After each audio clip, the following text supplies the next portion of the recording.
People talk about being innovative and they invest time and money to claim it. But what about building an innovative culture in accelerating growth, the foundation of innovation? This powerful lady started the day, and it is time to welcome her back. She is an idea culturist. Randah Taher, the stage is yours. Thank you. Good afternoon, hungry people. I have a confession to make. As a child, I was very stubborn. And I went into a lot of trouble, not that much, but my teachers had a lot of trouble with the way that I deal with rigid and stale ideas. You see, I didn't understand why would we sit and learn something indoors when we can be outdoors, learning the same thing, but in a different way, a more productive way. And getting into the market, I had also trouble with following precise orders, so HR was not very friendly with me. And again, why would I take best practices as they are and implement them when I can create my own best practices based on the context that I'm living in? So I came to realize that I'm still stubborn, but now with a purpose. So it's not that I will just be a troublemaker and figure things out on my own. No, I see things that others don't see. I see a problem from many different points of view. I exchange knowledge with people that don't necessarily agree with me. And I try to grow my way of thinking by empathizing, by testing, by looking forward to new things that I want to experiment with. So over the years, I've collected a number of strategies, techniques, tools. I call them weapons, an entire creative arsenal that help me see the things and help others see it in the way that I do. So how does my transformation help you see a new way? I'll go through over a short journey with me, and hopefully you will be able to see things from my point of view. Number one, I want you to do a little exercise with me. Can you cross your arms if you're not already crossed? And pay attention to the arm that is on top. Is it the right or the left arm? All right, so now unfold them, cross them again the other way around. So the one that was on top should be in bottom. So how does that feel? It's a little bit uncomfortable, but it's still doable. It's not impossible. So your first reaction is the way that you usually think. The second one is a little bit more comfortable that you need to test. Okay, another step. I want you to look around the room. Look at the people who are sitting here and try to sense their energy. How do they speak? How do they interact with each other? Are they looking at each other? I mean, I give you permission to look around, right? Are they interacting with each other? Are they interacting only with their phone? Are they standing up? Because that's how you prefer. You found someone with a phone, right? So what does this tell you about the people that you are with at this very moment? Another level, look at the space you are in and try to think. Try to be a little bit aware. How does a space like this make you feel? Can you find 3 things here that you haven't noticed since you came in the morning? Maybe a hidden door that opens, or a window that you didn't realize, or a specific color or texture. So becoming aware of yourself, your thinking, the people around you, and the space that you're in is your number one thing. That puts you into an organization. What is an organization? It's a group of people like us. It's structures, it's systems, again, like this place. This is a temporary organization. You are here for the full day. You can count the number of people. You can count the number of minutes that you are here. You can count the number of breaks that you are taking. So it's very clear for everyone. But what's not clear is the culture behind it. I mean, if you think about it, if you become aware, you will see it. But the culture, what is it? Is basically what are the people's values, their assumptions, the way that they are working together. So you come with a certain expectations. You expect to meet new people, or maybe you expect not to speak with anyone. And if you come to this space, again, tomorrow, with a new type of people, you will have a different type of culture. So being aware of the culture, this is your absolute foundation in order to grow any kind of business that is to be considered innovative. And anything beyond 3 people, you have a culture. Whether you want it or not, whether you plan for it or not, you already have a culture. You need to pay attention to that and plan it just the way that you would plan your strategy. You know, they say that culture eats strategy over breakfast, right? So where does this innovation live inside my culture? Where can I find it? If I look around, how can I say that, yes, I have it? Oh, yeah, absolutely, you have it. But where is it? So in my work, in my research, I found 20 different dimensions of an innovative culture. So in order to simplify them, I grouped them into categories. Any of these categories, whatever you start with, it will lead into the other category. But to simplify it, pick one, see which one you can focus on, and then we can move on from there. So I will explain these categories, and I'll explain some of the dimensions that are included. Number 1, the people. People who work inside your organization is one of the basic elements of having the culture, of course, because they are coming with all the emotional baggage, right? But then the level of trust between the people. Do I trust my colleague to do what she said she's going to do? Do I trust my manager to have my back when a decision is to happen? Do I trust my contractor to be competent enough that they are going to do a good job? So trust is a big thing, and being able to have also a sense of belonging to our organization, so I feel that I am part of it, also help with my culture. Because if I feel that I am just another number that to check, then I'm not contributing and I'm not being fully present. So these are some of the positive dimensions, but what's not there are some of the negative dimensions that are very important. For example, conflict. Do you think conflict is important or not for an innovative culture? Yes and no. So conflict is absolutely important to have an innovative culture. Why is that? Because if I agree with every single thing that my team is saying, then we are not really pushing forward. We are all in a one big happy hour, I would say, not even family. Because if you see things from different points of view and people try to address a certain issue from different angle, that's conflict. That's very much needed. This is a basis of having an innovative team, that they think differently. So, for example, I work with people that sometimes I don't like. I follow people online that I completely don't agree with.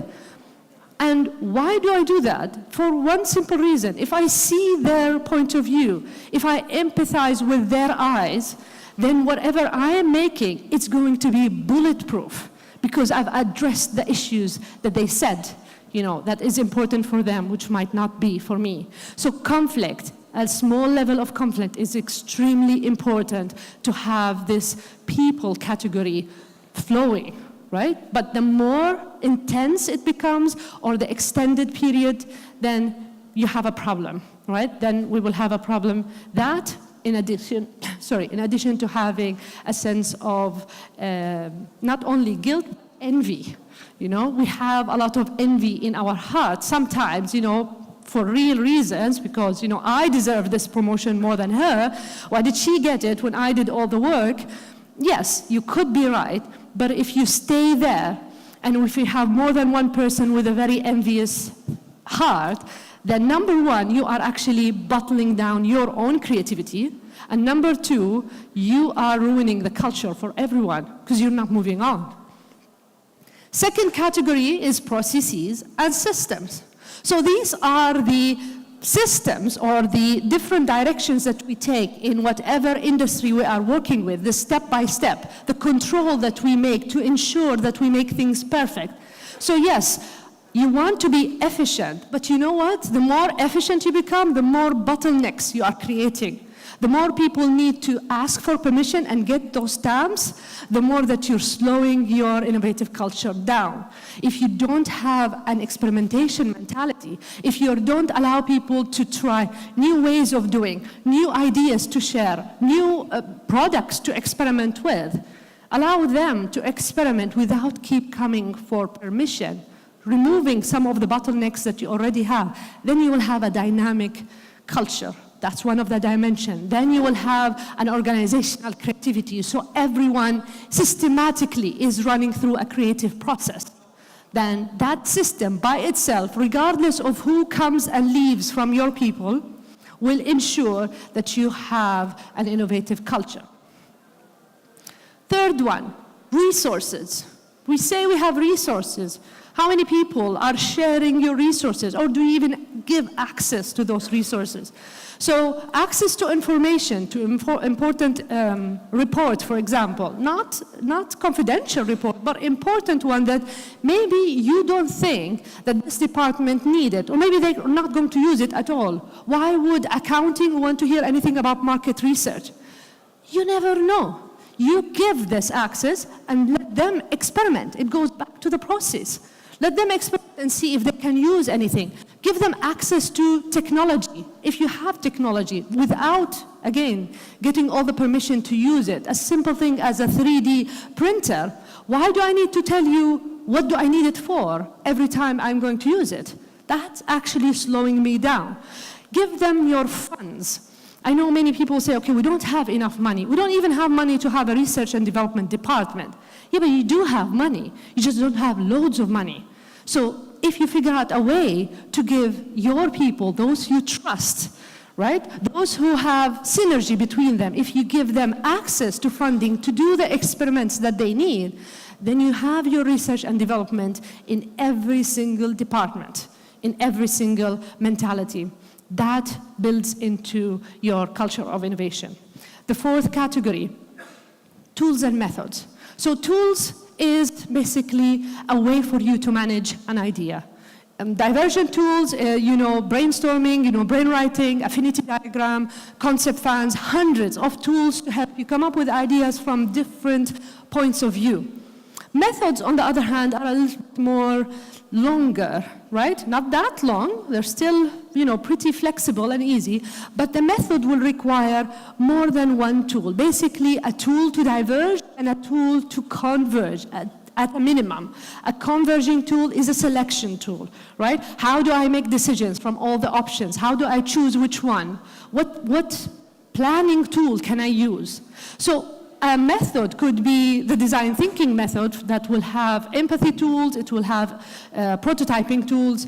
Biomimicry method will have, learning from nature tools, finding the functions and applying it, translating it into business. And a creative problem-solving tool will go anything from framing the challenge in a creative way to implementing it in a very creative way. So the ideation isn't always at the very beginning. It could happen all the way. But if you follow a method, a systematic method, it feeds back into your organizational creativity, and you become strong in all levels.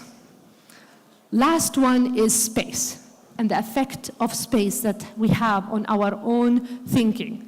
So this space, does it give you a chance to open up, to speak with people that you haven't spoken with before?